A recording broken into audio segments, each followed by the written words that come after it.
The Inner Temple, a Mystic Mandala podcast. Talks on meditation, healing, and the journey back to yourself. Welcome to the Inner Temple, a sacred space for meditation, healing, and spiritual reflection through guided meditations, soulful teachings, breathwork, and gentle wisdom. The talks on this show help you to quiet the mind, heal the heart, and return to the peace already within you. Whether you're navigating stress, anxiety, heartbreak, or spiritual awakening, each episode is an invitation to come home to yourself.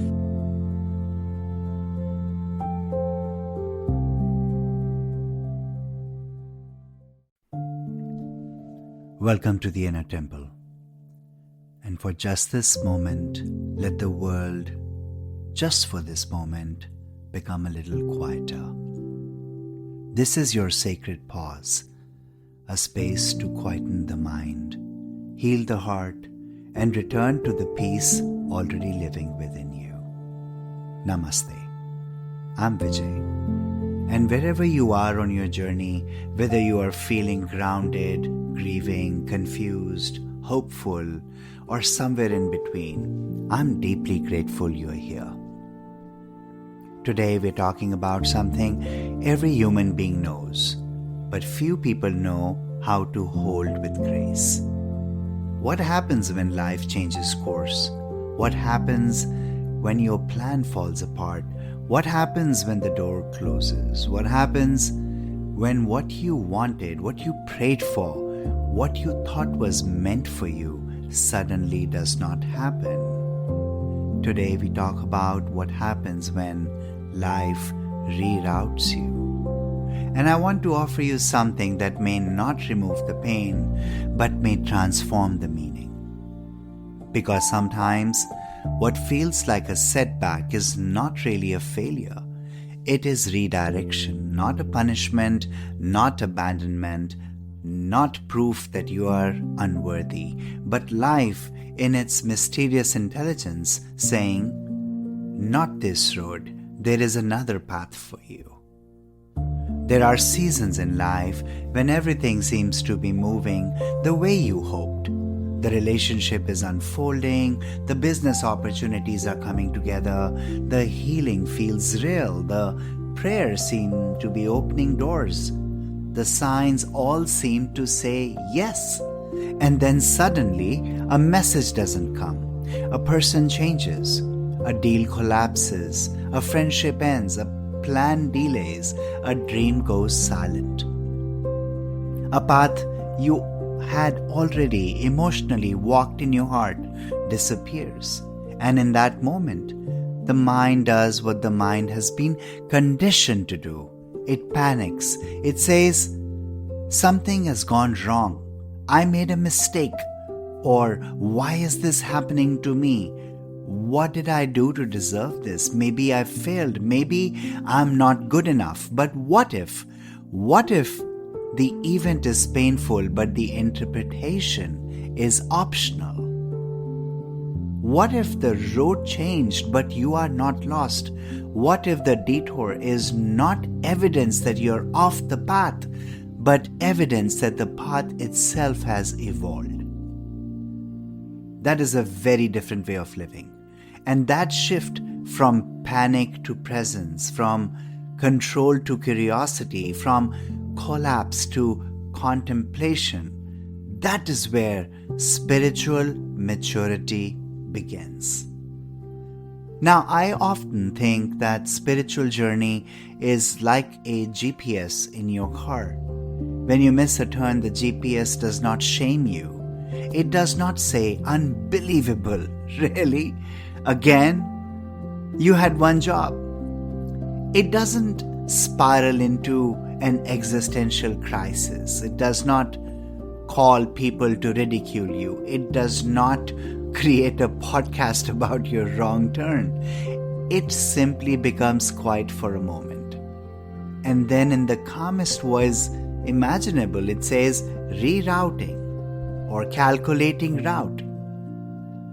There is so much wisdom in that. The GPS does not take that detour personally. It does not assume the journey is ruined. It does not turn one missed exit into a lifelong identity. It simply adjusts and keeps going. Now imagine if we learn to treat ourselves that way. Imagine if every time life didn't go according to plan, we didn't immediately collapse into shame. Imagine if every delay did not become a judgment against our future. Imagine if every ending did not become proof that we are broken. And what if instead we paused, we took a deep breath, and we listened for the deeper voice, the wiser voice, the voice beneath all the panic, the one voice that says this is not the end, this is a rerouting. There is an old Zen tale many of you may know. A farmer's horse runs away, and the neighbors come and say, "What terrible luck!" And the farmer replies, "Maybe." The next day the horse returns, bringing with it several wild horses. Now the neighbors say, "What wonderful luck!" And the farmer replies, "Maybe." Then the farmer's son tries to ride one of the wild horses, falls off and breaks his leg. The neighbors say, "What terrible luck!" And the farmer replies, "Maybe." A few days later, soldiers come through the village to recruit young men for war. They take all the able-bodied sons, but leave the farmer's son because of his broken leg. And the neighbors come and say, "What wonderful luck!" And again, the farmer says, "Maybe." This is one of the deepest teachings in spiritual life. The ego is always rushing to name the moment, to stay on course. Good, bad, success, failure, blessings, curse, whatever. But the soul understands that life is still unfolding. You do not know yet when this moment is coming and what it means. You do not know what this delay is protecting you from. You do not know what this ending is making space for.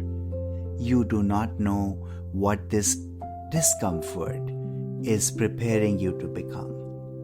So perhaps instead of rushing to define the detour, we can become humble enough to say, maybe. Just maybe. Sometimes the universe updates your life the same way your phone updates overnight. You wake up confused and even, I would say, mildly offended. None of the buttons are where they used to be. And somehow it's still probably better for you. And spiritual growth is often just this, realizing the detour is sacred while your ego is still in the backseat saying, "I know a shortcut." No, you don't. You just have trauma and confidence, and that's not the same thing. Sometimes the holiest things we can do is just to laugh, because laughter loosens your nervous system and it reminds you we are human. It reminds us all we are human. Healing does not have to be heavy all the time, yeah? Now place one hand on your heart and one hand on your belly if that feels comfortable, and feel the warmth of your own presence. And silently say within, "The moment is painful, but it is not my whole story. This detour does not define me. I do not need all the answers right now. I release the need to force that which is not ready. I trust that what is leaving may be making space. I trust that what is delayed may be protecting me. I trust that what feels uncertain may still be sacred." And take a deep inhalation And as you exhale, imagine loosening your grip, not on your dreams, but on the exact form in which you believed they had to arrive. Sometimes the spiritual journey is not about finding the perfect road. It's about learning how to remain connected to yourself even when the road changes. It's about discovering that peace does not come from controlling the route.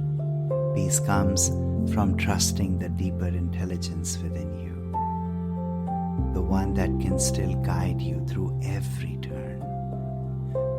So the next time life surprises you, the next time something falls apart, the next time the plan changes, before your mind says everything is ruined, you pause, you breathe, and you listen for the quieter voice, the wiser voice, the one that does not shame, the one that does not panic, the one that simply whispers, "You're going to be okay." Thank you for listening to our show, The Inner Temple. If this episode brought you peace, clarity, or healing, share it with someone who may need it too. And until next time, breathe deeply, move gently, and remember, the sanctuary you seek is already within you. We are located in Plano, Texas. You can get more information about our meditation studio, festivals, and retreats at mysticmandala.org.